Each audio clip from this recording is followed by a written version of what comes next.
lumbar punctures. Now I know there's a lot of hesitancy about lumbar punctures. Every time you have a patient in the hospital and you tell them you have to do a lumbar puncture, they want to run away from the hospital and go back home. Yes, lumbar punctures can be very dangerous if done at the wrong time and at the wrong place, and for the wrong thing sometimes. But lumbar punctures can also be quite life-saving. And I don't just mean in the context of making a diagnosis. In the context of actually being one or part of a curative tool in medicine. Okay, so there's what we call cryptococcal meningitis, where you have inflammation of the meninges, or these are layers that surround your brain. Then you have inflammation. Cryptococcus itself is a fungus. So the thing about cryptococcus is that it causes accumulation of your cerebrospinal fluid, okay? Manzia pamsan, yes, that one. So it causes it to accumulate in the brain, okay? And it does that because of producing some sort of obstruction in the flow of the manzi, okay? In the flow of the CSF itself.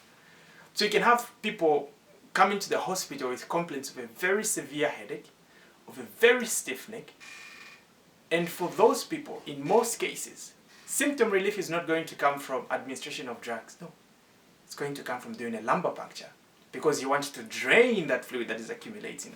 And we have a lot of testimonies and scenarios in the hospital of people that came and declined the lumbar puncture, but we persisted. We encouraged them, okay? Because in that particular context, the one thing that is going to help a patient is a lumbar puncture. So you can look it up yourself, cryptococcal meningitis, and the importance of doing serial lumbar punctures. When we say serial, we just mean doing them frequently. Okay? So if someone has cryptococcal meningitis and they have accumulation of CSF pressure in their brain, we're going to have to do a number of lumbar punctures. If you've had this experience before already, please do share this message with the community, because people are afraid of lumbar punctures. They are, because they've had very bad outcomes with them.